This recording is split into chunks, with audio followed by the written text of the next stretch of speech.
పాకిస్తాన్ పై భారత్ గుక్క తిప్పుకోకుండా దాడులు చేస్తుంది. అర్ధరాత్రి సమయంలో పాక్ మిసైళ్లను ఇండియన్ ఎయిర్ ఫోర్స్ సమర్థవంతంగా ఎదుర్కొంది. తిరిగి ప్రతిదాడులు చేస్తూ పాక్ ను భయపెడుతుంది. ఒకే రోజు పాకిస్తాన్లో 9 ప్రాంతాల్లో దాడులు చేసింది భారత్.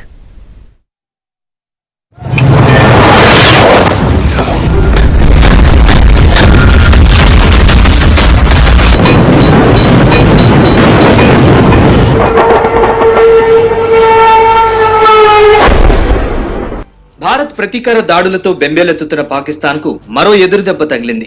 భారత సైనిక స్థావరాలే లక్ష్యంగా డ్రోన్లు, క్షిపణులతో దాడులకు యత్నించిన దాయాదికి చుక్కెదురైంది. చైనాకు చెందిన HQ-9 రక్షణ వ్యవస్థలను ఉపయోగిస్తున్న పాకిస్తాన్ భారత్ లోని సరిహద్దు రాష్ట్రాల్లో డ్రోన్లు, క్షిపణి దాడులకు యత్నించింది. అవంతిపుర, శ్రీనగర్, జమ్మూ, పఠాన్కోట్, అమృత్సర్, కపుర్తలా, జలంధర్, అదాంపూర్, బఠిండా, చండీగఢ్, నాల్, పలోడి, భుజ్ తదితర ప్రాంతాల్లోని సైనిక స్థావరాలను లక్ష్యంగా చేసుకునేందుకు యత్నించింది. అయితే పాక్ మిసైళ్లను ఇంటిగ్రేటెడ్ కౌంటర్ UAS గ్రిడ్ గగనతల రక్షణ వ్యవస్థలతో సమర్థంగా అడ్డుకున్నట్లు wing commander Vyomika Singh, colonel Sofiya Qureshi తెలిపారు. Pakistan attempted to engage a number of military targets in northern and western India using drones and missiles.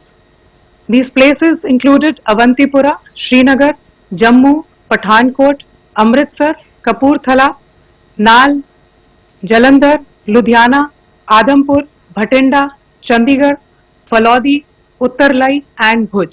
These were neutralized by the integrated counter unmanned aerial system and other air defense systems.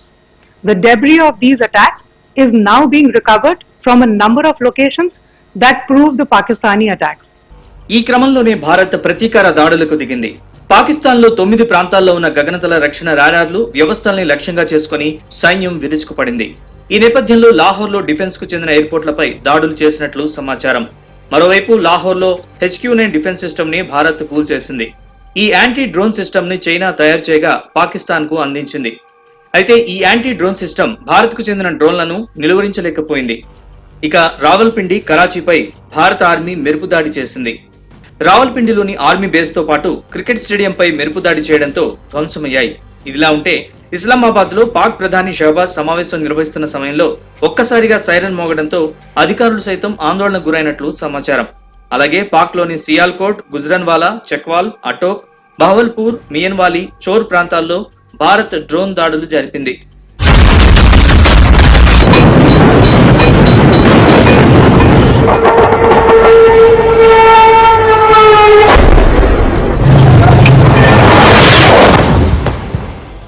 Bharat Pakistan పోరు మరింత ఉధృతం కావడంతో లాహోర్ లోని America రాయబార కార్యాలయం కీలక సూచనలు చేసింది. అమెరికా పౌరులు వెంటనే లాహోర్ వీడాలంటూ అడ్వైజరీ జారీ చేసింది. లాహోర్ లో పేలుళ్లు, డ్రోన్ల కూల్చివేతలు చోటు చేసుకోవడంతో తీవ్ర ఉద్రిక్త పరిస్థితి నెలకొందని పేర్కొంది. తమ సిబ్బందిని షెల్టర్లోకి తరలించినట్లు వెల్లడించింది. ఇక ఆపరేషన్ సింధూర్ సత్తా ఏంటో పాకిస్తాన్ కి తెలియడంతో ఏడవడం మొదలుపెట్టింది. పాకిస్తాన్ జాతీయ అసెంబ్లీలో పలువురు ఎంపీలు ఆ దేశ స్థితిని, భవిష్యత్తుపై కన్నీటి పర్యంతం అయ్యారు. పాక్ ని కాపాడుకోవాలని అల్లాను ప్రార్థిద్దామని ఎంపీ తాహిల్ ఇక్బాల్ ఏడుస్తూ కోరారు. ఈ వీడియోలు ప్రస్తుతం సోషల్ మీడియాలో వైరల్ గా మారాయి. हमारी कौम यकजा है। मैं इन सब से कहूंगा कि मिल के चलो और अपने रब से रुजू करो। रब काबा, हम तेरे आगे दरख्वास्त करते हैं, इस मुल्क की हिफाजत फरमाना जो तूने हमें अता किया है, और ये नबी सल्लल्लाहु अलैहि वसल्लम की दुआओं का है। आपने कायदे आजम को इंग्लैंड में मुलाकात की, ख्वाब में आए और उनको कहा कि जाओ वापस और जाके पाकिस्तान का मामला हल करो। ఆపరేషన్ సింధూర్ లో జైషే మహమ్మద్ ఉగ్రవాద సంస్థకు చెందిన అబ్దుల్ రవూఫ్ అజర్ హతమయ్యాడు. బహవల్పూర్ లో మర్కజ్ సుమాన్ కాంప్లెక్స్ పై భారత్ జరిపిన దాడుల్లో రవూఫ్ మరణించినట్లు సమాచారం. 1990లో ఇండియన్ ఎయిర్లైన్స్ విమానం IC-814 హైజాక్ చేయడం వెనుక అబ్దుల్ రవూఫ్ కీలకంగా వ్యవహరించాడు. అంతేకాదు వాల్ స్ట్రీట్ జర్నల్ పత్రిక జర్నలిస్ట్ డేనియల్ పెర్ల్ హత్య కేసులో కీలక నిందితుడిగా ఉన్నాడు. వీటితో పాటు 2016లో పఠాన్కోట్ దాడి, 2019లో పుల్వామా బాంబింగ్ వంటి ఉగ్రఘటనల్లో రవూఫ్ ప్రమేయం ఉంది. ప్రస్తుతం జైషే మహమ్మద్ కీలక కమాండర్ గా వ్యవహరిస్తున్నాడు. ఆపరేషన్ సింధూర్ అటాక్ లో రవూఫ్ మరణించగా ఈ ఉగ్రవాది అంత్యక్రియల్లో పాకిస్తాన్ ఆర్మీ పాల్గొంది. Civilians were killed in these attacks. I wonder what message this picture actually sends to all of you. This is a question that is worth asking. It's also odd that the funerals of civilians are carried out with the coffins being draped in Pakistani flags and state honors being accorded. As far as we are concerned, the individuals eliminated at these facilities were terrorists.